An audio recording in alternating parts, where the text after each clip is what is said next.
What's going on, guys? I just woke up, tired as hell, but I figured I'll get started on this. So I am liquid cooling both of my RX 480s. I got the water blocks, and the water blocks are actually, well, here's a box for one of them right here. I purchased the XSPCs because they are cheap. Not quality cheap, they are just inexpensive.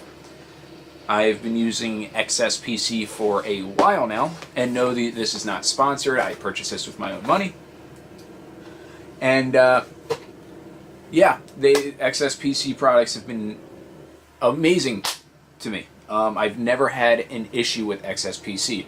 I use their PETG tubing, I use their triple seal fittings, my pump and reservoir combo is XSPC. The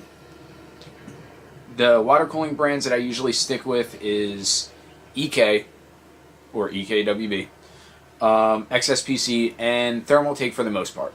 Thermaltake has been good by me. Their customer relations, basically customer support, is fantastic. It is amazing. Alright, whenever you have an issue, you can get it resolved very quick. You really can. But anyways, I'm running the Metro 2033 Redux benchmark right now. So I'm keeping an eye on my temperature, and right now we're at 84 degrees Celsius on the one card. I don't think I can run the other card right now, but we're at like 84. Benchmark is done. And I'm just checking my temps. It looks like I got up to 84. And let's see what the other one went to. Alright, well that one didn't do it, so let's run again. So we got maximum 84 on the one card. This card is usually cooler, that I'm going to be checking right now. That's why I was checking the other one. We got to 84 degrees. Which I've actually gotten them hotter than that, and that's why I want to water cool them. I also am going to keep an eye at the scores and all of that other happy, fun stuff, and see if my score will go up without overclocking and just keeping them cooler by water cooling them, or if the score will stay the same. Now, I actually do, my clock goes down, but my temperatures go up really high. So I'm thinking, well, I'm not really thinking, but the question for you is it possible to get a higher score with keeping your video cards at a lower temperature due to thermal throttling? Which, let's be honest, thermal throttling isn't much of an issue as it has been in the past. It really hasn't. But we're going to find out with the RX 480s. Now, these are the reference cards. These are not third-party, they're not Strix or, whatever MSI has or anything like that. These are the reference cards. One is a Sapphire, the other one is a VisionTech. But they are both reference cards. And, yeah, they got the 6-pin connector on them. And, yeah, right now our temperatures for this other card at this point are sticking. So far my peak is 73 degrees on this other one. So anyways, while this benchmark runs, I will show you what this water block looks like. Now, it is not as nice as EK's water block by any means. It's really not. I have my personal issues with the design, but the price you cannot go wrong with, and it is, it is unique because no one makes a water block really in this shape. But let's, I haven't even opened the bag yet. So let's rip open this bag. Now, these are made for the 480. These are not universal water blocks.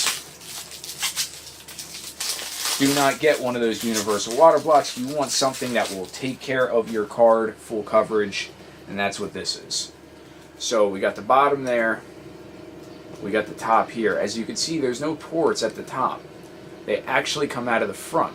Now, they are 1/4-inch threaded fittings, but Yeah, they come out of the front. So that's a little goofy to me, personally. I don't know, that's a little weird. So basically you got your video card, this is going to sit right underneath it, and then you're going to have your fittings come out of here. So I actually purchased 90-degree angle fittings, and I might actually make it be able to make it look a little bit more unique, but here's a spot that you really won't see on the video card because that's going to be facing down. But these are the full coverage water blocks for the RX 480. I don't know if this works with the, Asus and MSI and Zotac. I don't know if this works for all of those. I know this works for the reference design. I know that for a fact. That's why I purchased these. I will go to the website, see if they added more information on them. I know that I was actually waiting for these to release. I was getting ready to pre-order them, and they actually discontinued them.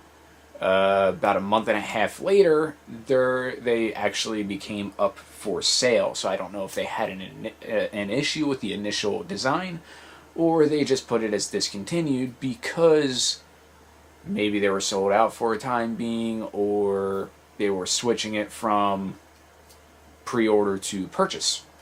Anyways, whatever that may be, I got my hands on 2 of them. And yeah, so let's take a look at my peak temperatures. Looks like we hit a peak of 75 degrees. Now, I am not done. Save that. I am not quite done yet. So now, we're going to run Fire Strike. I want to get these temperatures up. Alright? I want to get them as high as I can get them. And Fire Strike benchmark tends to get those temps up there. So once it loads up, of course. Alright, there we go. I'm not going to run the Time Spy one quite yet. Actually, no, I'm going to run a benchmark for the Time Spy as well. But first, I'm going to run Fire Strike. And it is collecting system info right now. And it should be starting any moment. There we go. Benchmark is starting. I don't know why it starts with the demo, but it does. I don't go with 3D Mark, all that for competitive scores, just to use 3D Mark if you have the purchase version as a kind of like a baseline. You're here, now you got a few more frames per second, or your temperatures are here, now they're here, stuff like that. I've had people complain about, the scoring, stuff like that. I use it just for stuff like this. I can get right now I'm checking my temperatures, all that, and I'm also going to be checking the RX 470 today, the XFX, because I still have that, and a few people were asking about the temperatures. I didn't do a review. I wasn't planning on doing a review on it, but people actually seem interested, and I still have the card in my possession in the PC. So I'm actually going to test it out. The specs of that PC are an i5-6500 CPU, 8 gigabytes of DDR4 RAM, the RX 470 with a I believe it's the H110 motherboard, a gigabyte H110 motherboard. So it's not going to be tested on these, but it is going to be tested. So right now, we're at 80 degrees. I hear the fans speeding up right now for the video cards.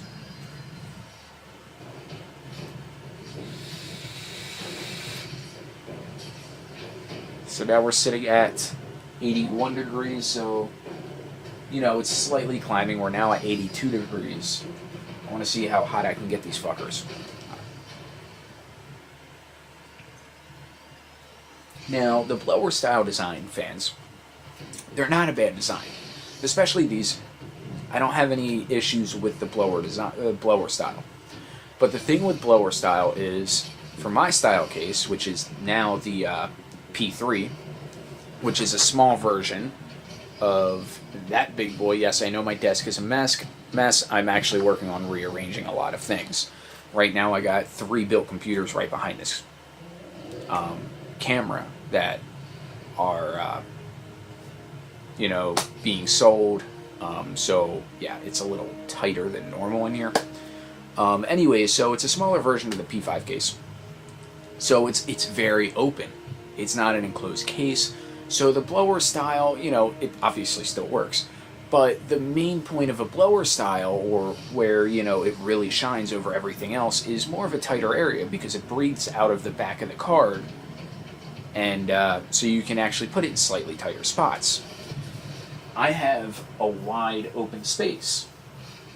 All right, we're at 86 degrees now. So it's definitely, ramping up a bit. But the blower style really shine in a enclosed case, especially a smaller case, which is clearly not what I'm dealing with here. I'm dealing with a lot of openness. I already did the hardline tubing. That video I wanted to post, but it was just such garbage. I just can't. I can't put myself through posting that. It was just straight up. It was not a good video. I actually ended up getting very nauseous in that video. It was one of the hottest nights we had all year when I was doing it. I had the AC running, so with the AC running, it was loud. So I was running the AC, and the air conditioner could not keep up with the humidity and the heat. It was just ridiculous. And it got to a point where I was actually about to vomit, especially leaning over a heat gun. So I just couldn't do it. Alright, we're at 87 degrees. I don't know if you can hear that fan. That fucker is spinning now. So let's see if we can get it any hotter. Temperatures are going down a little bit, but that's because it's going through the loading screen right now for the next. Alright, so we're sitting at... Oh, we're actually going up. We're around like 89 frames per second right now. Now we're up in the hundreds, but it's because it's a different angle. Fans sound like they're speeding up a little bit more. Let's see if we can get it any hotter. Come on. I want this bastard to get hot. I know I overheated already with these cards. That's what pushed me over the edge to get the water blocks. My system did crash. And, yeah, I put my hand near those video cards, and dear God, was that hot. We're still at a max of 87. I don't know if we just crashed. No, we didn't crash, but it's loading the physics test. Let's see what this does for us.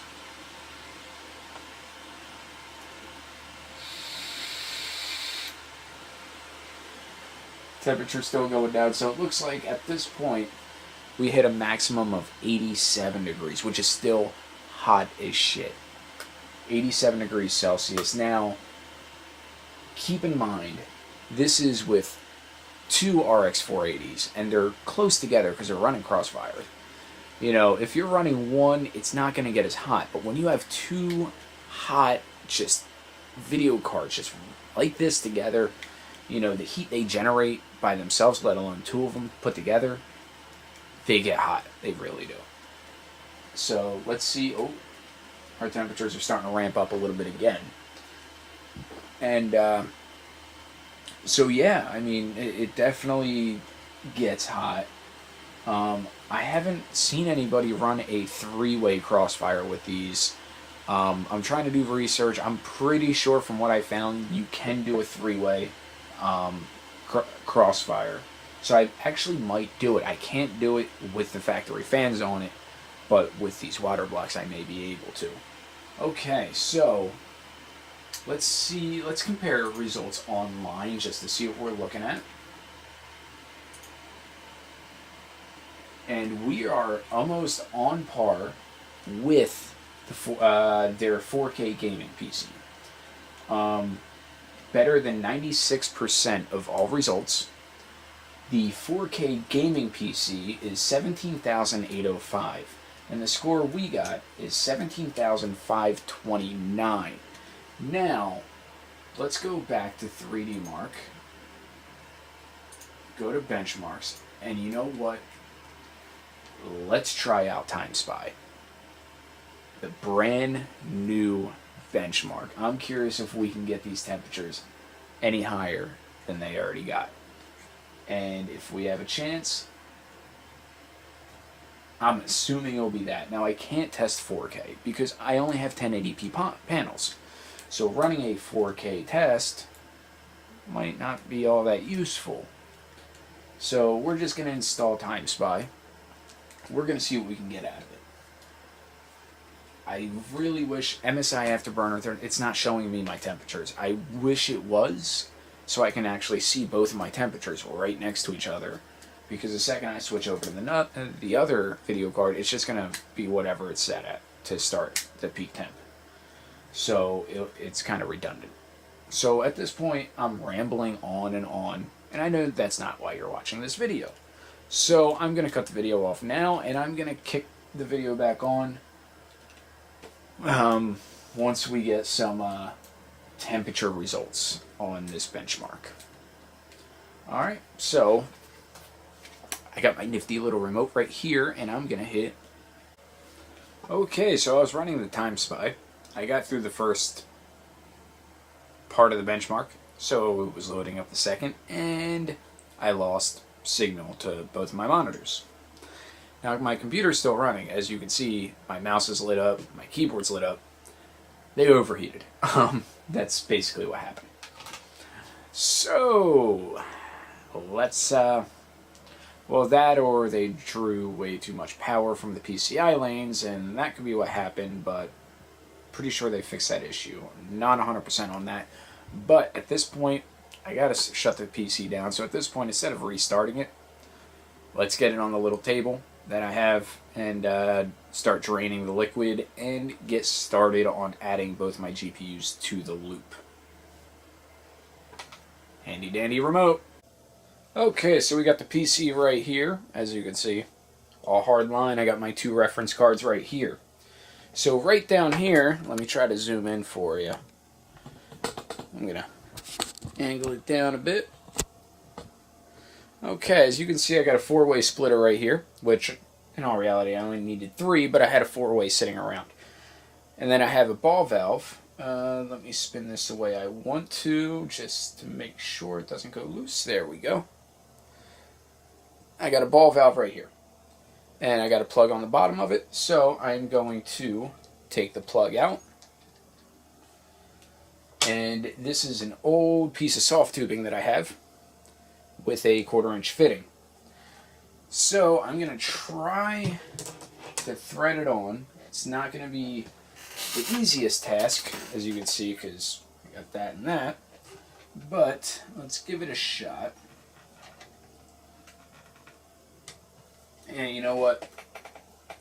Let's see if I can just get this fitting off, which it's not going to be an easy task getting this fitting off, I'm going to be honest. Now, let me put my clamp back on and see what we can do here. What I can do is spin this whole fitting on here because it's actually a spinning fitting.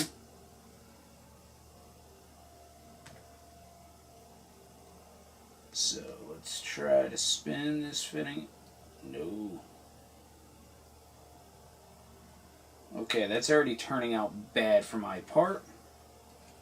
Really bad. So let's just try to spin this.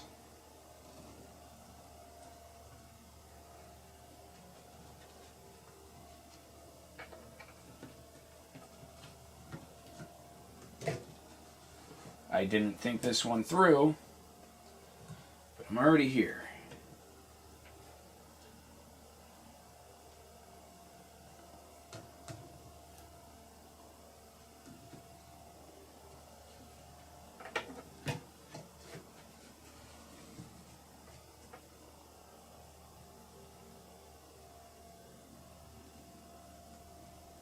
Okay, I got the fitting on.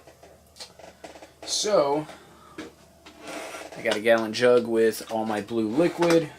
This liquid is literally a week old, so the liquid's still good. So let's go here. Try to spin that. There we go, and we can hope for the best here. So I put the tube in here. Now let's crack this open.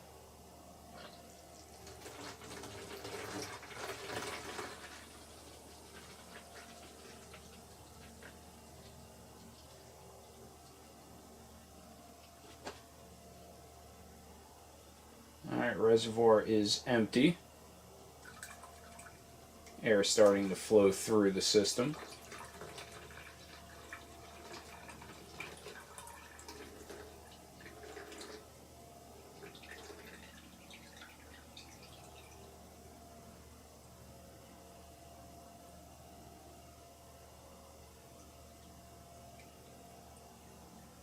I'm fine with it if there's a little bit of liquid in the system, because that's not the biggest deal.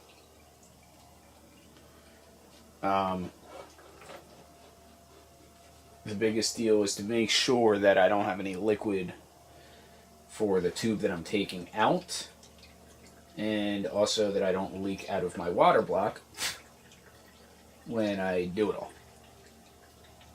So it looks like it's still purging some air here.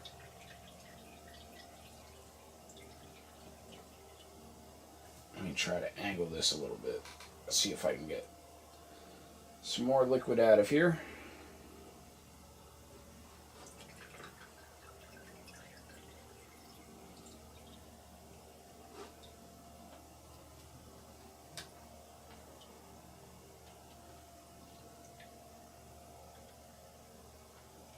Let's angle it one more time. Alright. So I'm not doing a full flush of the system.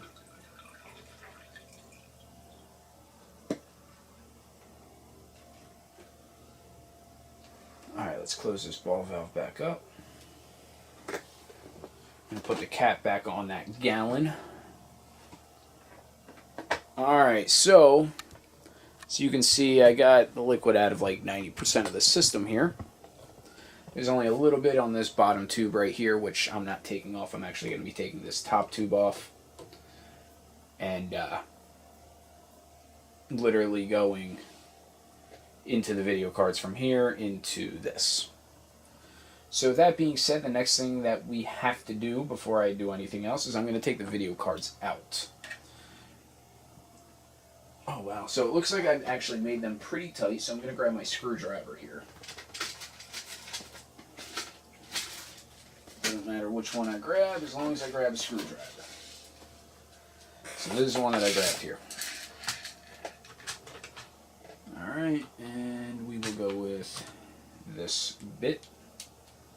Alright, so I'm going to take my power connectors off. There we go.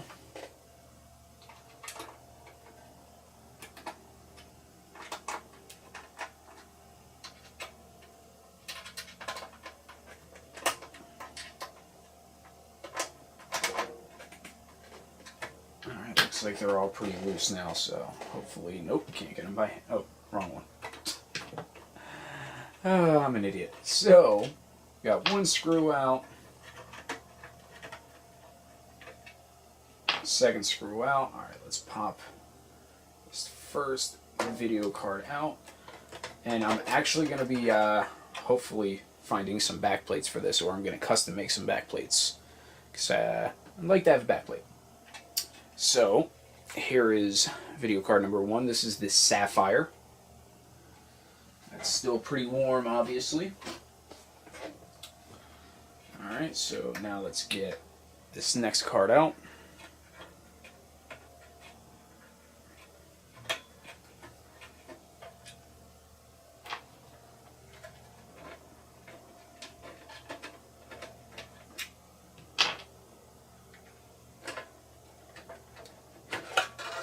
Alright, got the Vision Tech out, which that just says Radeon on it. Alright, so now we got both video cards out of the way. So the next thing we're going to have to do is we're going to have to take these factory coolers off of these video cards. Now I'm not going to lay my video cards on the wet surface, so I'm going to have to wipe this up and I'll be back. Okay, so we got the reference RX 480 right here. So what you want to do is you want to take out the screws for, obviously, the factory fan setup. Now, always consult your instructions when you're installing a water block on a video card, especially because it comes with thermal pads for everything else. You want to make sure you put them on the correct spot. So I'm just going to put these out of the way right now and let's get started. So these cards, these fan systems, the whole fucking fan assembly, they got a few screws holding them on, alright? So you got a few in the front, you got a few basically everywhere. So what you want to do is you want to be able to get this whole fan assembly off, alright? So the fan assembly is actually screwed on right here for the two screws.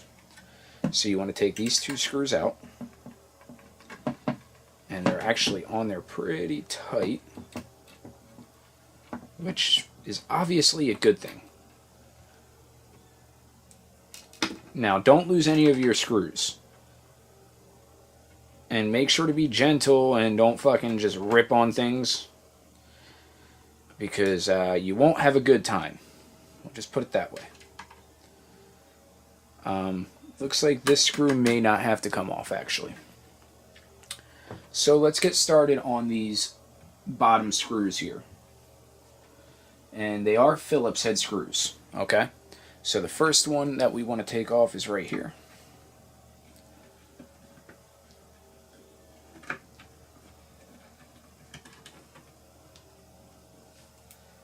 Alright, we got another one right here.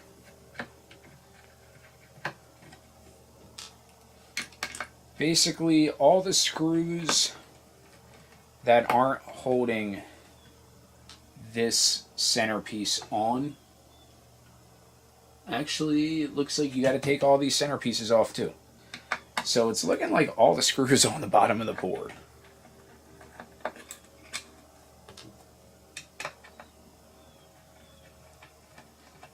So we're just basically going around this board, taking all these screws out. Now, just as a warning, this will void your warranty.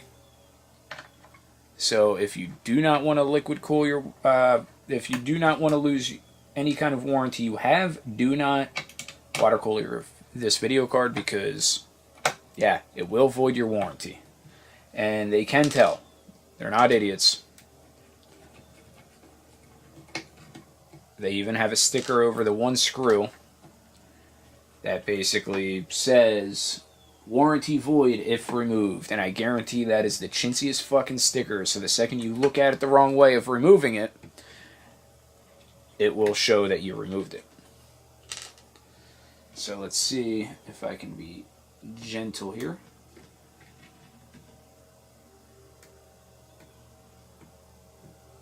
No, that sticker just falls apart. That sticker literally just falls apart. Now, if you're skilled enough to get the sticker off, power to you. I am not. I mean, I'm sure I could if I really gave a shit. But, spoiler alert, I don't. Now, this is actually a really thick sticker, so don't do what I just did and try to jam your screwdriver into the screw to try to take it out, like you do with some stickers on electronics, because I actually can't get my screwdriver in there now. So, I am actually going to get my flathead. Here's my bits. And I'm actually going to have to get my smallest bit flathead here, or, you know, if you have a knife, and actually get this damn sticker out of here.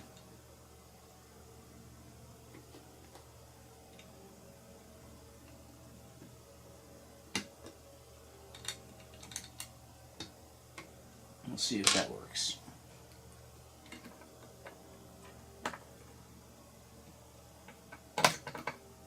Or I'm just an idiot. My bit's too big for these 4 screws. Looks like I got the rest of the screws off. So let's go with a smaller bit now.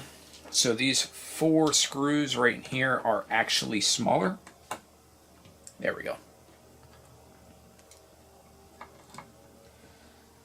So let's get all 4 of these screws out. And they are spring-loaded screws, just to let you know.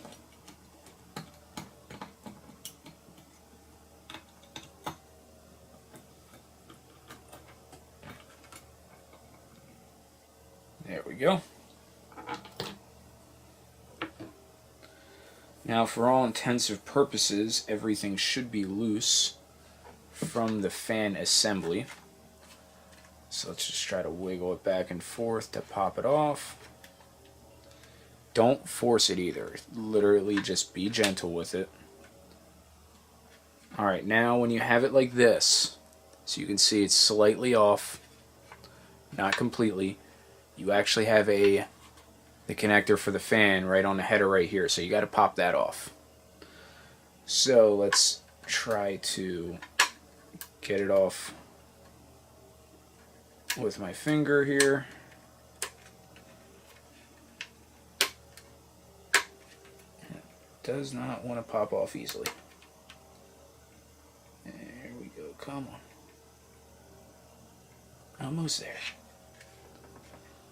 I don't see any locking pieces on it, but let's get in here with the screwdriver.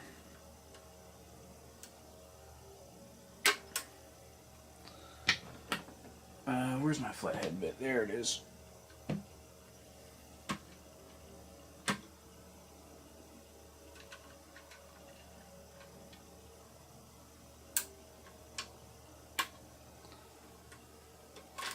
Be very gentle with this fan header, by the way. Be very gentle, because mine actually just broke a little bit. You can't tell, but this piece right here actually cracked. Alright, now with that off, just be gentle and figure out if you're missing any screws. Looks like... I don't think I am, but I'm definitely being held on somewhere.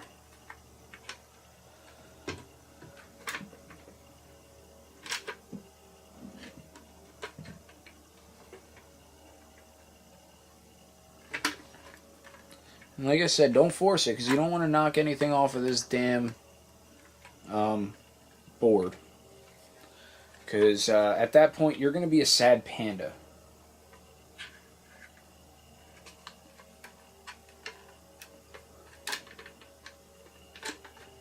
Alright, looks like just this lip right here is actually holding us on. There we go. So this lip was actually holding us on. So when you take it off carefully, though, here's what you're looking at. You got the whole fan assembly literally right here. Now, this is loose, obviously, because it's not screwed down. And some of your thermal pads are here, and the rest are on your board itself. So what you want to do at this point is you want to be extra safe and extra careful. And you want to figure out where the missing pads from your heatsink. Basically, you want to put all your pads back on your heatsink where they belong. Alright? So be careful when you're doing this. You don't want to tear them. You don't want to destroy them, just in case you ever need it again. Say you want to sell the thing, but maybe you don't want to sell it with the water block or something like that. You want to be extra careful. So if anything ever happens, you can put the factory fan back on. Because if you don't do this, bad things can happen. There we go. Got 3 down here. And they tear very easily. They really do. Like, they're trying to slightly tear on me as I'm doing it.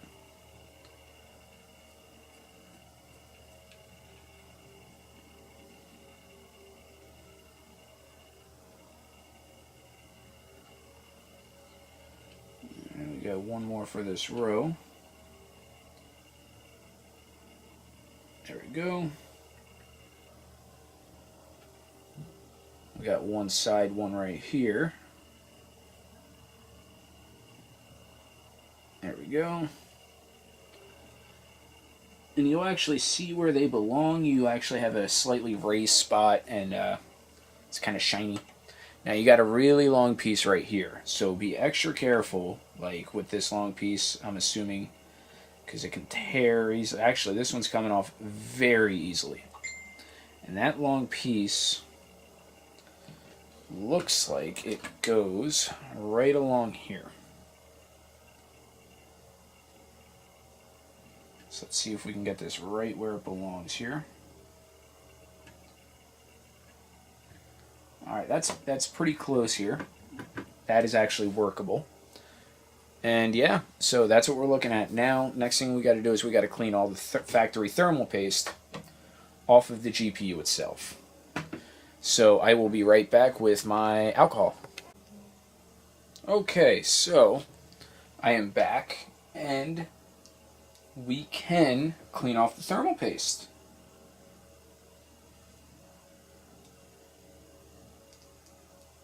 So, with that being said, first thing I have is a dry tissue, just to get all the excess chunks off and all of that stuff.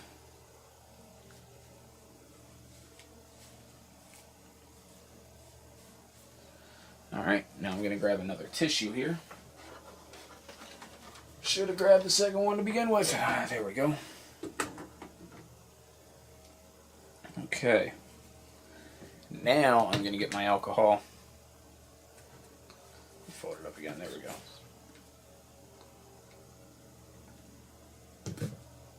There we go. Now let's do some more cleaning to it.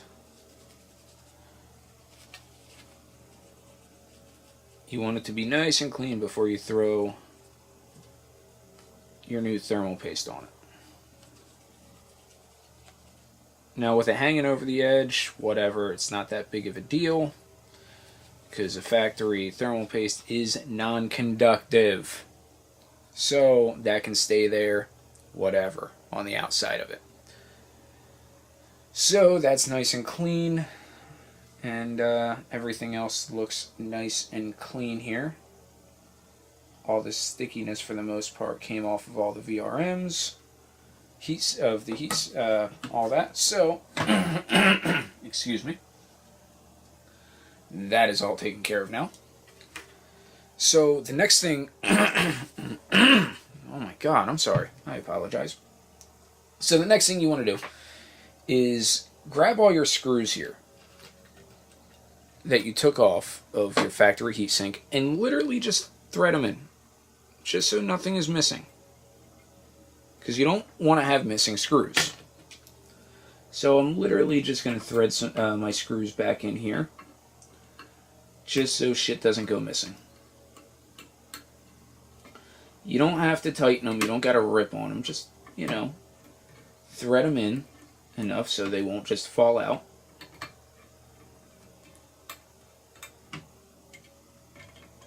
And that goes for all the screws you took out of this heatsink. So all these other screws that you took out, thread them in.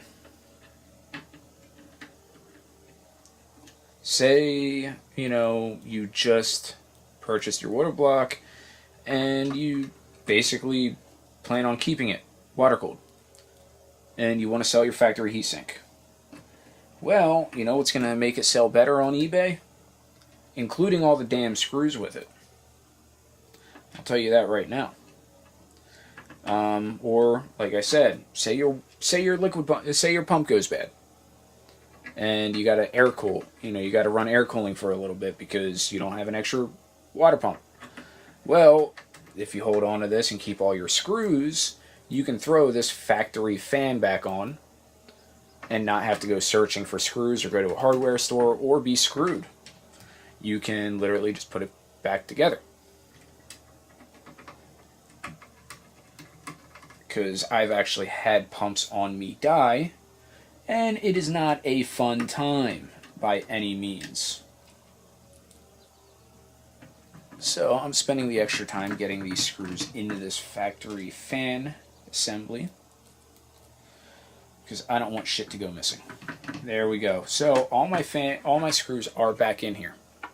So this, for all intents and purposes, is not my concern anymore in case I ever need it. Okay, now that we got all the screws in the factory heat assembly, fan assembly, I can't speak today, and you cleaned the thermal paste off your GPU and you cleaned all your VRMs and all that, now you want to put your pads on everything. So XSPC, as well as EK, they give you the pads. Now, I've never purchased an EK water block for a GPU, so I can't say anything about them of how they give them to you. But these are actually pre-cut, so you don't have to cut anything at all. All you have to do is literally just place them on and done deal. So we're going to start with the little squares. Now you have plastic on each side, so you can peel one side off. It's not the easiest process here sometimes. There we go. Alright, so we got the tape off one side. So now what you want to do is you want to follow the instructions. Now, spoiler alert, I do have the instructions right in front of me. And you want to put the pads right where basically you're supposed to. Now if you have a reference 480, you can also follow what I'm doing. So pull off one square at a time and put where they're supposed to go. So you got three up here, so I'm going to put the three there.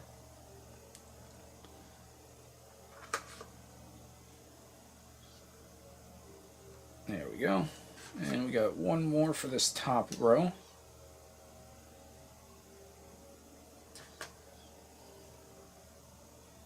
Okay, so we got the three on the top row done. Now we have three down this side.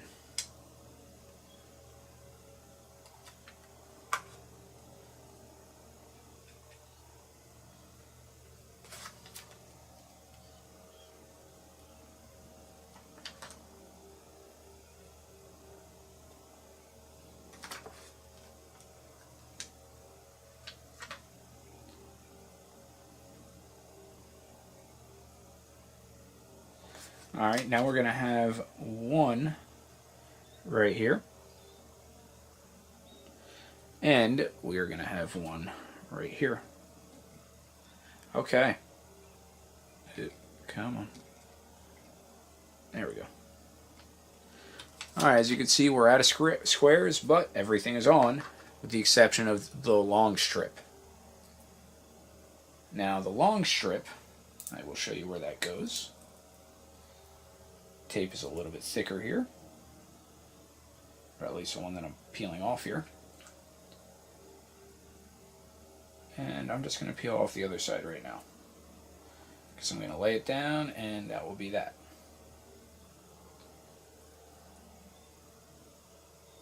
Struggling a bit getting the plastic off of it. There we go.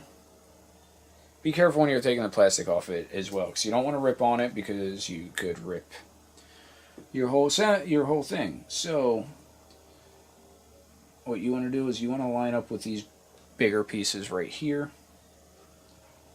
and lay it down just so it's covering everything, and make sure it's between the two screw holes. There's actually a screw. There's a hole right here for a screw. There we go. Right here and right here. So right between those holes. So now that all the pads are on, what you want to do is you want to place your water block on it. Oop, I'm going to drop the box. And this water block also comes with the screws and the washers you want to use for it. as well as it comes with a tube of thermal paste. I'm going to use the thermal paste that they give you. Why the hell not, right? So, let's place that there. I'm going to get my thermal paste out of a little packet here. And it looks like they give you a little tear thing.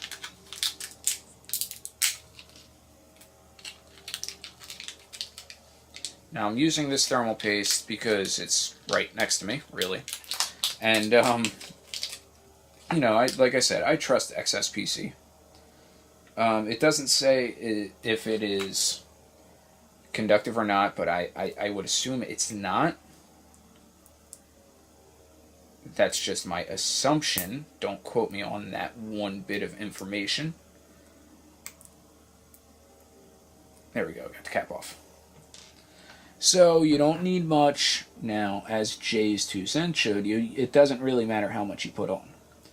But you don't need a ridiculous amount. I'm not even pressing a plunger here. I'm literally just letting the excess... There we go. I tapped the plunger right there. I'm literally letting the excess just dab on there. Now, it may look like I put a lot. I really didn't. There's actually not that much there. So, now that thermal paste is on, you want to put your water block on. So basically what you want to do is this square, or rectangle I should say, in the water block actually goes over these. And what you want to do is you want to line it all up. So line it up just right. I mean, you can't really mess it up because it will only let it go on correctly. So, line it up with all that. And make sure it's nice and square. That's what the card looks like now. So now let's get the screws in.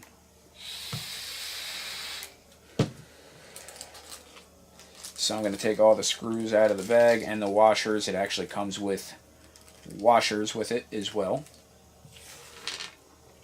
So I'm actually going to drop everything right here. I honestly think I just dropped the washer. We'll find out. So let's flip this over. Make sure the holes line up. Now all the screw holes do line up. So what you want to do is you want to get a washer and screw. If I can grab them. Put the screw through the washer. Now these are not, metal washers. So be careful with them. That's what it looks like. Let's see. Sorry about my dirty fingernails. I'm going to see if I can get this thing to focus. I'm trying here. I am. I'm manually focusing it. There we go. So you got the little washer right here. So yeah, that's what you got. And you basically want to put them in all the holes that have threading.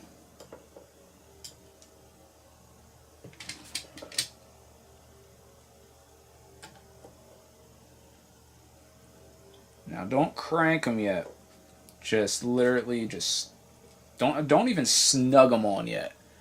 You want to get all your screws in place.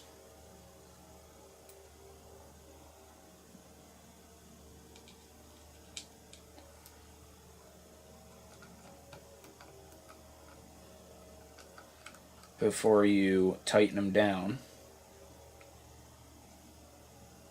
Because you don't want to put too much pressure on one part of the board and end up cracking the board or causing damage one way or another.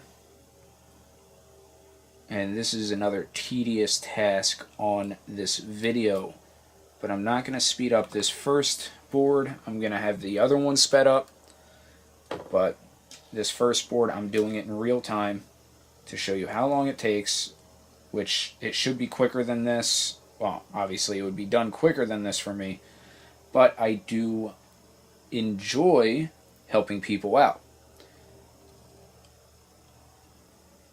And I do like to do instructional videos, And I think that's one of my downfalls. Every time I do a build, I kind of just go on a tangent of trying to make it instructional, and then the video just turns to shit, and I don't upload it because either it's not instructional good enough, or I just yap way too much, like this one. But I am not going to avoid uploading this video.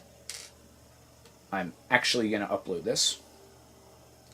But anyways, it looks like we got about half of the screws in once I get this screw in.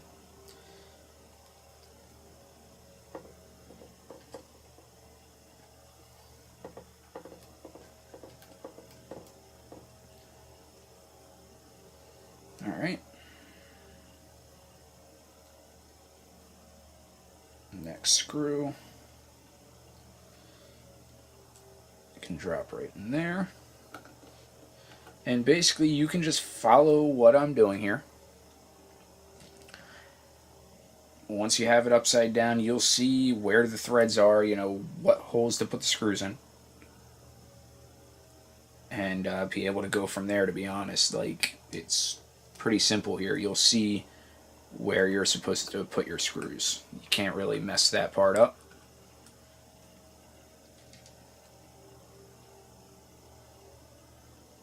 And make sure you have a decent enough area to work.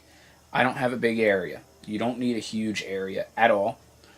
But you need an area where you can lay your screws down, you know, put the parts that you take off and put the parts that you're putting on, just so you can have everything in front of you and nothing gets lost.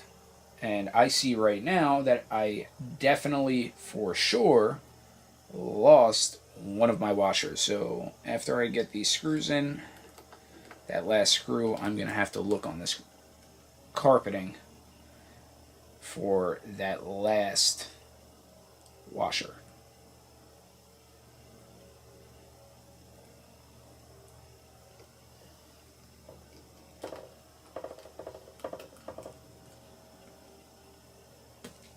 Oh wow, that one shot off like a damn rocket.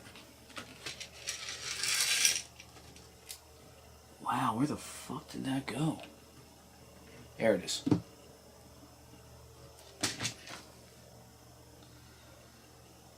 So let's get this washer on. I can get this screw threaded in, and then I can find that washer that I dropped.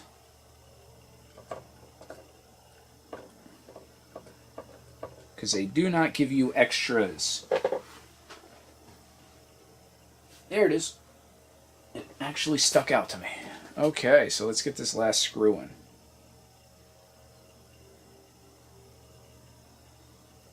Try to get whatever fucking cat fur off of it. There we go. And thread that on. Alright, now I have all the screws threaded in. Now I'm just going to literally go corner to corner, snug them up in a star pattern.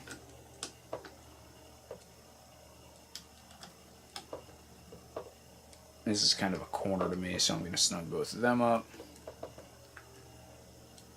Now these two.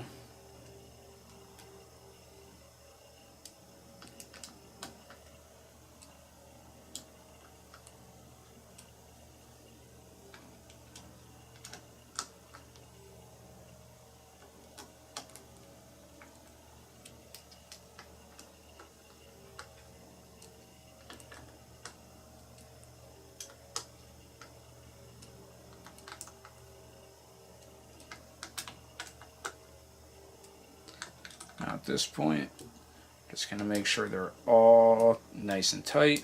As you can see, I'm not ripping on them. I'm using 2 fingers and turning it like that. That's all I'm doing. You don't want to over tighten these. You can easily strip the screws or crack the board. You do not want to do either of those, or you're pretty much fucked. Especially if you crack your board, yeah, you're fucked. At least if you just strip the threading, at that point you could still put your factory fan assembly back on. But you're still pretty much screwed. Anyways, the water block is on. It's done. That's what we're looking at now. It is a hell of a lot heavier and a hell of a lot smaller. But anyways, that's what we're looking at. So when it's going to be installed in the system, that's what you're going to see.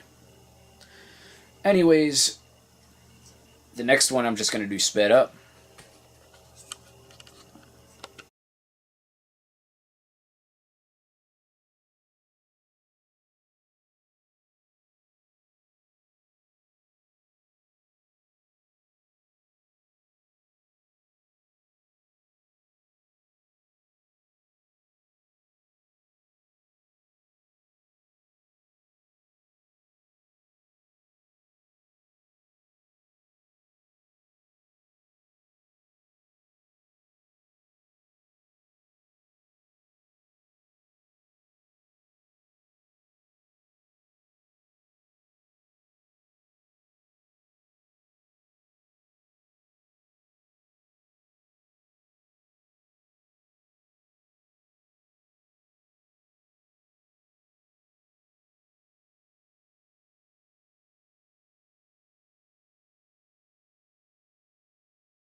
Alright, so now I'm actually going to show you guys a quick little how to bend PETG or hardline.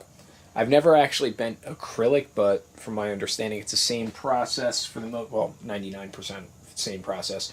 You just have to be a little bit more careful with acrylic because it can shatter. So basically you need the correct insert. Everyone uses soap and water. I personally get away perfectly fine with just water. I actually even use distilled water just to keep regular, water out of my tubing. So yeah, I literally just use regular plain water with no soap. So you get the insert that's, made for your size tubing. XSPC, you can buy it all. So basically, I'm going to make a right angle and then another right angle and hook them in. So let's turn on the heat gun.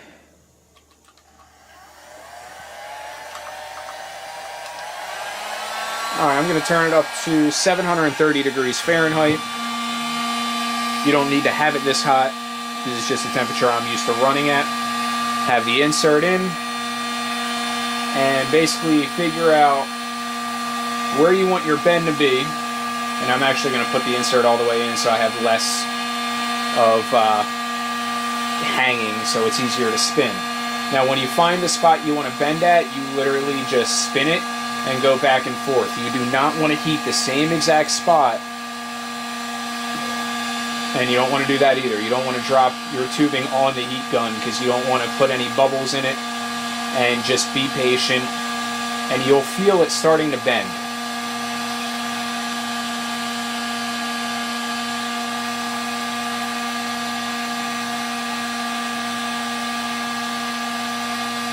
And it's actually starting to bend. You might be able to see it on camera. Keep going until you feel safe about going about the bending. I'm going to go ahead and literally do a 90-degree bend. I actually just eye it up, as you can see, and basically hold it there. And I actually hold it there and let it air cool until it starts getting a little hard. And then I will go ahead and dunk it in the water to fully let it cool down. So basically right now I am literally just holding it still. And it's still very soft. I am not by any means perfect at this yet. I've done a few custom loops, but nothing like, Jay over at Jay's 2 Cents where he's done thousands. I'm definitely nowhere at that point. But I do eye it up. I also use a dry erase marker to mark where I want to start my bends to give me a little bit of help.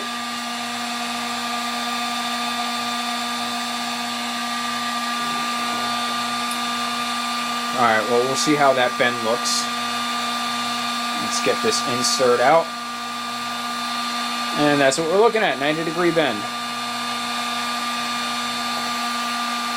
And that actually doesn't look too bad. I wanted a tighter bend, but I can work with this.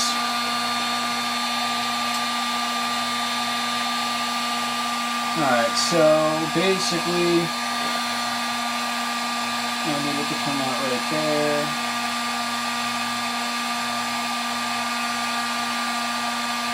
Yeah, I should have done a slightly tighter bend, but it's all good. I'm going to eyeball it up with this piece because this is actually an extra piece of mine, so it's not the biggest deal in the world if I fuck it up. So let's get right to it.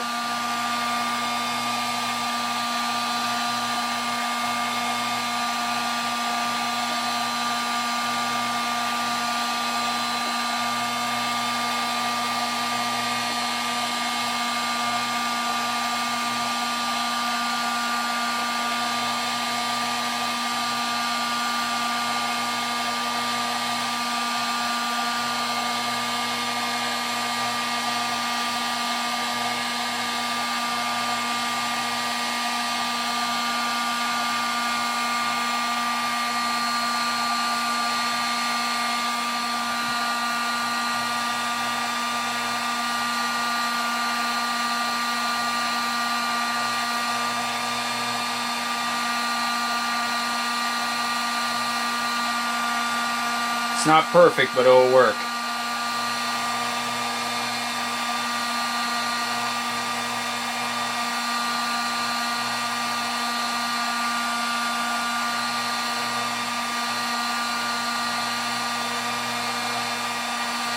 Now, I know I could just do a straight line, but that's too simple for me. I kind of want it to look a little over the top for this. That's why I'm doing it this way.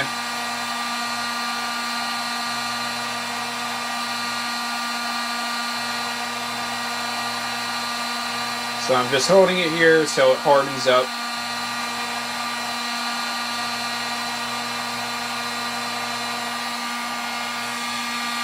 There we go. I'm going to dunk it in the water.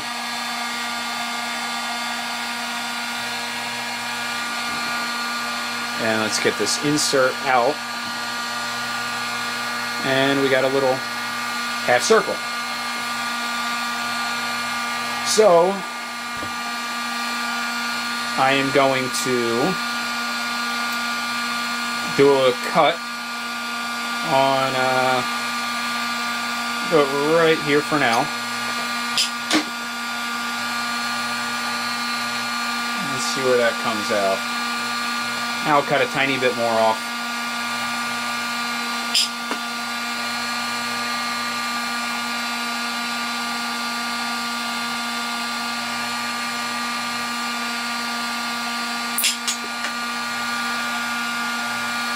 That looks good. So now what we're going to do is I'll show you how to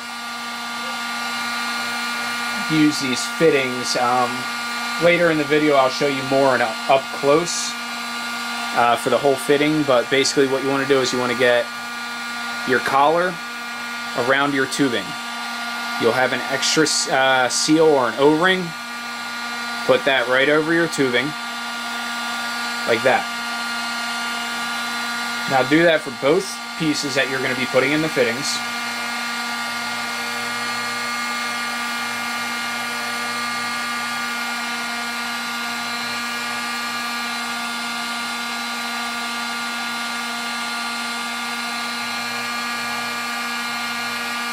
And I do know that I did not shave it down. I'm kind of just doing a mock-up. If it's how I like it, I'm going to pop it back out and shave it and do everything that I'm supposed to. But that's, of course, all depending if I can get these actually in place without having to shave it down. I don't think I'm going to be able to. No, I'm going to have to.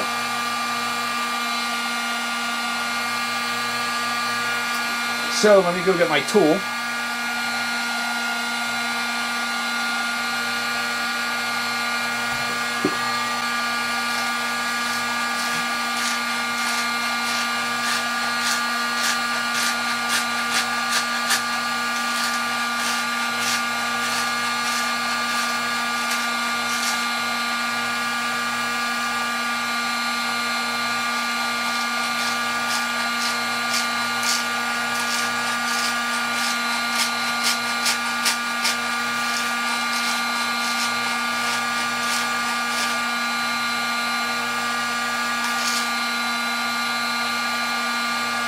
Alright, now you want to get all your little pieces out. I highly recommend to actually wash your tubing before you even touch it to your fittings, because you don't want any chunks to get up in there.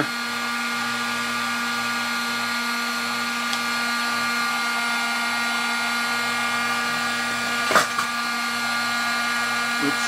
Alright, so let's try to get these this tubing back in here, see what we can do with it.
And we got this in right here.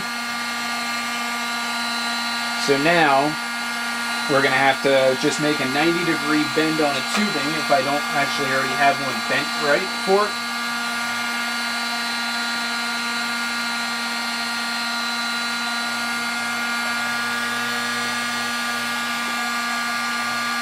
Yeah, it's a little bit too short there. Which is no biggie, because I actually have some extra tubing here. Here's my longest piece. I think this will be it.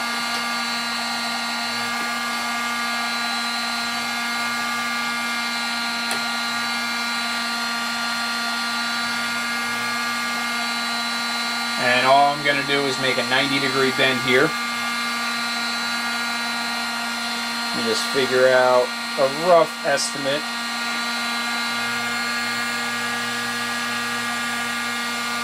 And then give myself a little bit more slack, so because it's always easier to trim than have to bend a whole new piece.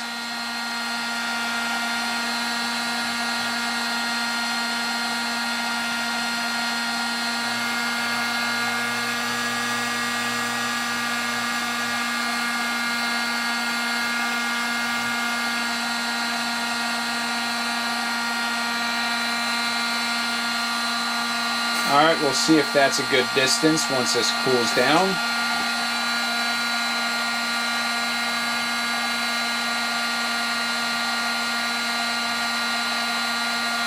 And I done fucked up a bit. Let me see if I can actually fix that. Just gotta heat it up a bit. I went a little too tight with the bend. Now usually when you try to re-bend a bend, it gets all sorts of fucked up.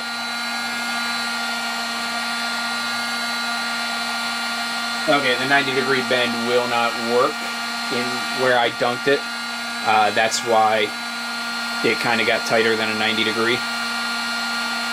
We'll see how this looks after it cools down. I hope that it looks usable.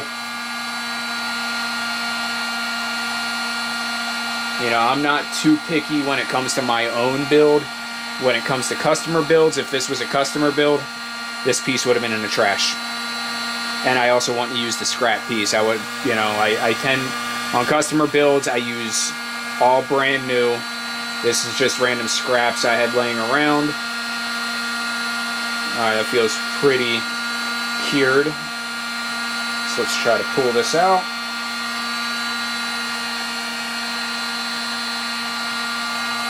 And let's see the distance here. Okay, we are good. So, I'm going to turn this off. It's going to get louder for a moment. And I'll be right back when that thing's off. Alright, so I'm going to zoom in here. I'm trying to get the camera angle just right. That doesn't look too bad there. Alright, let's try to get this piece of tubing in. I already got the fitting ends on. So let's see what we can do here. Now these XSPC fittings are really, really tight to get in.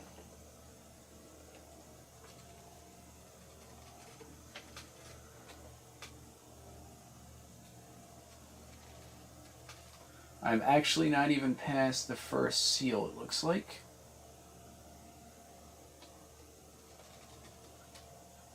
No. Oh, maybe I was. Maybe I was using the wrong side.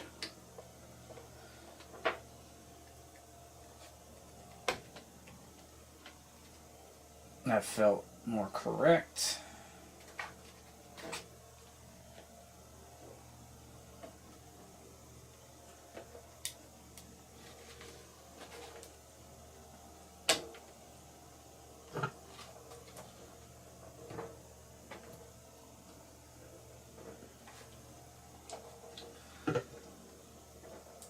That has to go in further.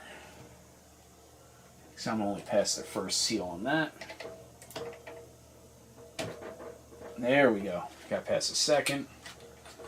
Now we can tighten it down.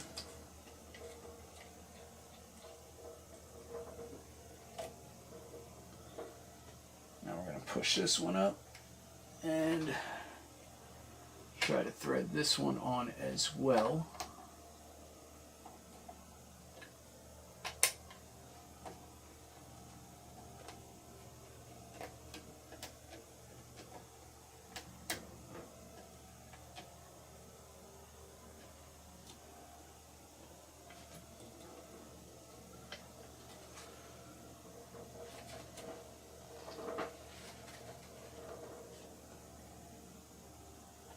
Okay.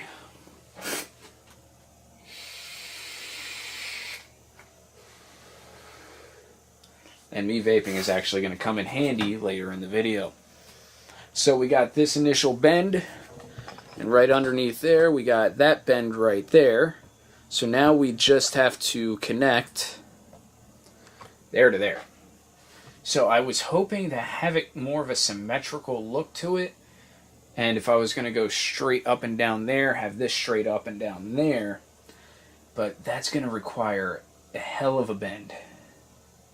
So I don't think I'm going to be able to do that. So I think I'm actually just going to shoot it out like that. Which I should actually have enough tubing without having to break out my last new piece.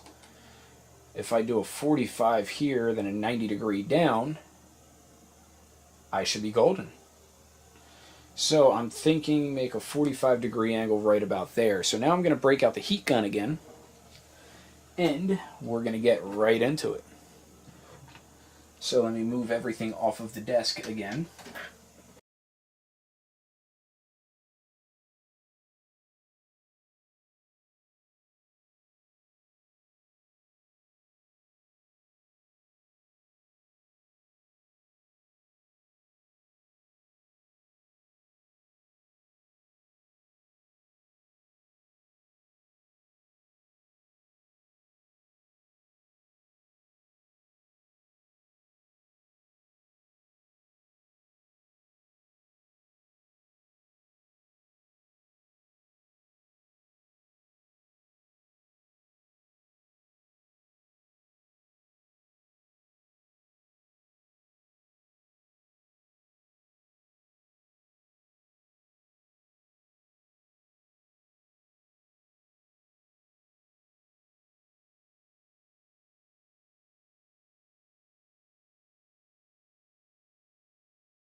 Okay, so I vented it up here. I actually took it off my radiator because I know from, because I was running it with this loop, I know this seals good. I know it seals fine all the way down to the pump.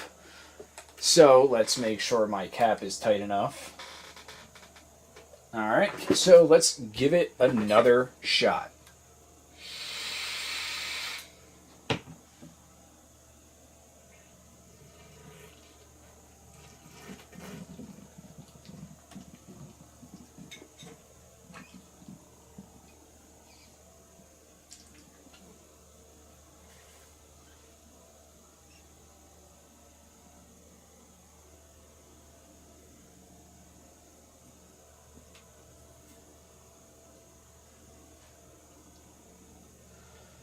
Okay, I would say it seals pretty good. We don't have any of the smoke coming out of any of these tubes. So I'm actually going to get another piece of paper towel because I didn't use my brain completely. Because obviously some of the liquid actually dripped out of the radiator, which, it wasn't that much. It was literally a few drips on the top of the fan, so it's no big deal. And if any of you notice, yes, I don't have a fan down here because the way I had to mount this pump actually did not come with a mount for it to stand up like this. It actually only has a mount on the back of the pump to screw it to a case or something to hold it up. So I had to do some customization, and I have to do a little bit more. On this bracket I actually had laying around, let me go down a little bit and zoom in on it. I actually riveted it to this plate. Now this little black mount right here actually did not come with the case, did not come with the pump. This is something that I had laying around, and I just have to cut the back piece off of this side. In the back, I actually don't have that hooked up to anything on the back on this side, and it's still holding it stable. So all I have to do is cut that out, and then I can fit that last fan in there. So yeah, there's that. Apparently I only have 4 minutes left on this card, this memory card. So I'm going to cut the video off here, and I'm not going to do much work. I'm going to finish this video, but I just have to transfer everything to my one computer. So, that being said, the only thing I'm going to do off camera is basically hook this back up, and that's it. I'm going to fill it up on video and all that. So, see you in the next part. Okay, so got everything put back together. Time to fill her up. I got this nice little thing. You squeeze it, and the liquid comes out.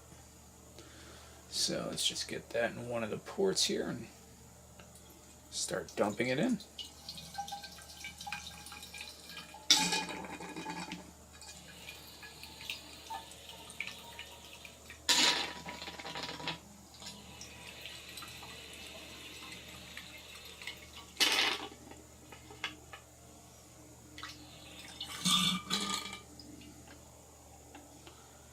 Alright, gotta fill this back up.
Okay, so now this is the final product for this video.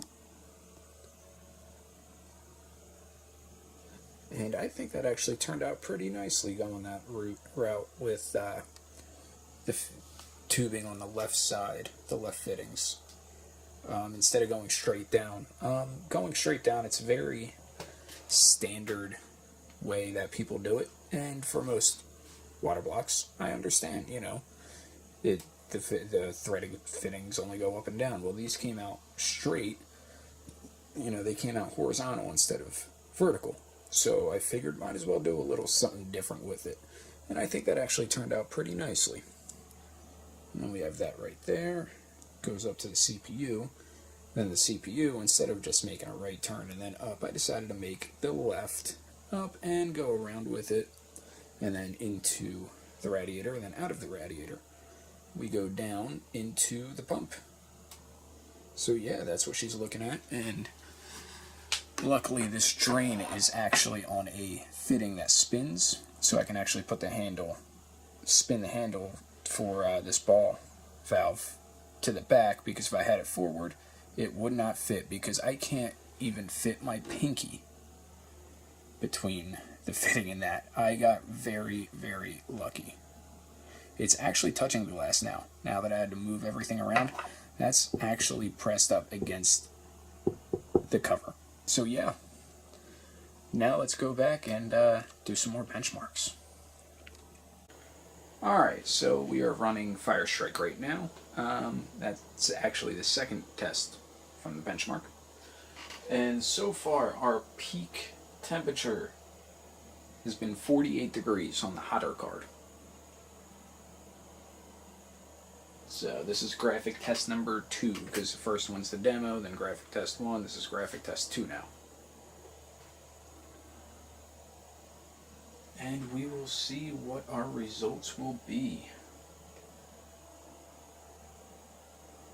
This is where our temperature should raise up quite a bit. We're at 48 degrees Celsius right now.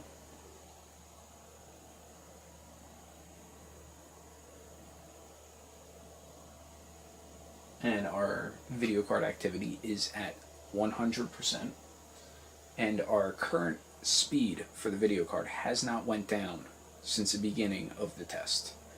The previous test with the air coolers, it was fluctuating a lot. And it's been going pretty smoothly at this point. The only time it goes down is when it's loading.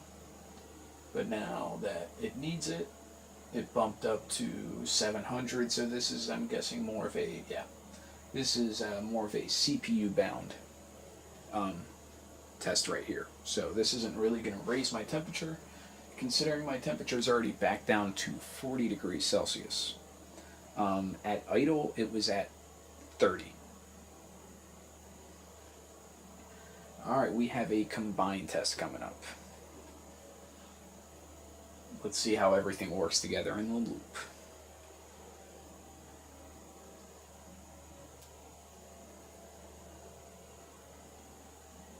Alright. Definitely struggling with the frames per second. We're right around high 20s to 30 frames per second in this test.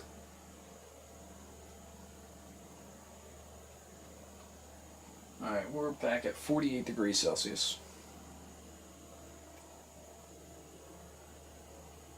And it is loading the results. Compare results online.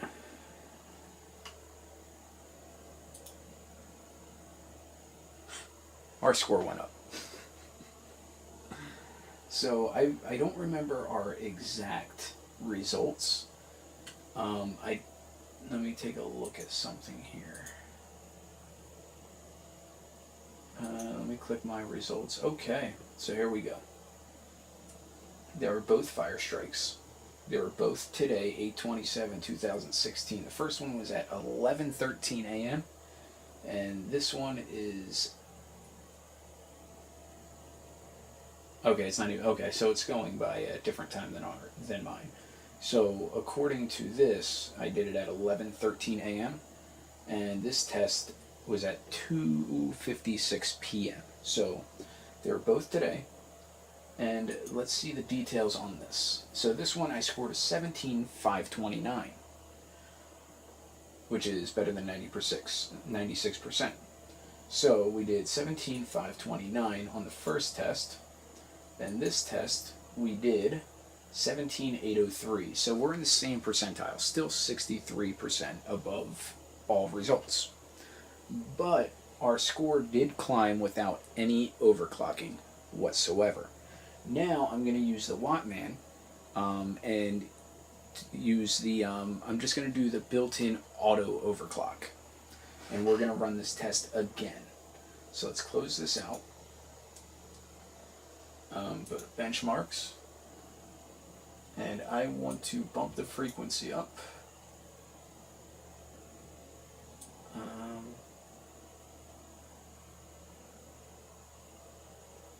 What am I at? I'm going to bump the frequency up. And I'm going to apply. And I'm guessing it didn't like that very much.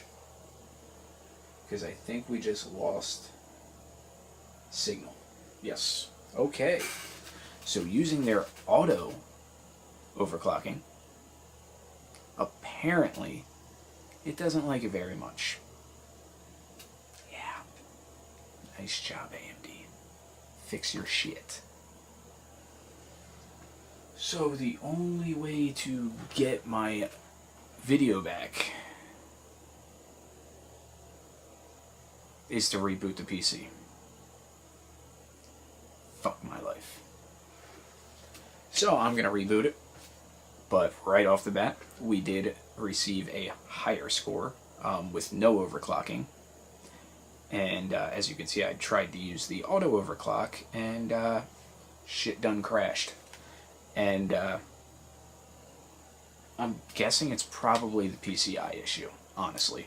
Probably pulling too much power out of the PCI lanes. They said they can fix that with an update, but I'm thinking that's what's going on. Because the second it requested more power, it done. And it's not like these cards are overheating, and it's not like I was going beyond. I was using the AMD Radeon tool to just put the slider up, and yeah, and it was literally 50 megahertz above the stock clock. So yeah. Okay, so I got the one card to overclock, but I couldn't get the other one to overclock. The second I move the slider and hit apply for the same one that's been crashing, it crashes. The other one, I slide it all the way over, hit apply, no problems. So I'm not going to deal with it. Everything's back to factory clocks like the way we did the test. And yeah, you know what? It's easier that way. I'm still right on par with a 4K gaming PC. I'm 96% above all other tests. So, that being said, does water cooling your Radeon RX 480's without overclocking them improve performance? Yes. Not that much. I'm happy we got a bump, because I didn't get these for, a better score just by water cooling them. I got them because I wanted to water cool them. The factory blower fans work fine. I don't like the higher temperatures though. That's why I water cool it. So as far as impacting performance, price to performance ratio, not really worth it. For 300 points out of 17,500, you get an extra 300. It's really not that much of a difference. We didn't even go up 1% compared to everything else. So, is it worth it? I really wouldn't say. If you're trying, now if you want to overclock them, of course you want to water cool them. But the problem is, I can't get the one to overclock, so I can't, last time I overclocked, I was using the other one in a single configuration.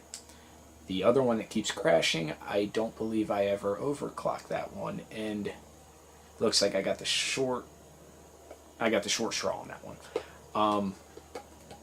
But at the same time, I'm still happy with the results because they are running a hell of a lot cooler. That's what I'm mostly, excited about. And the fact that, I am getting a slightly better score on Fire Strike, but it's not really that much of a difference.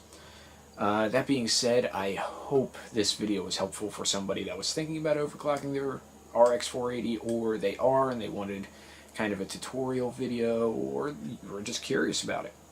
If you have any questions, throw them down in the comments, and I will respond to them. Bye!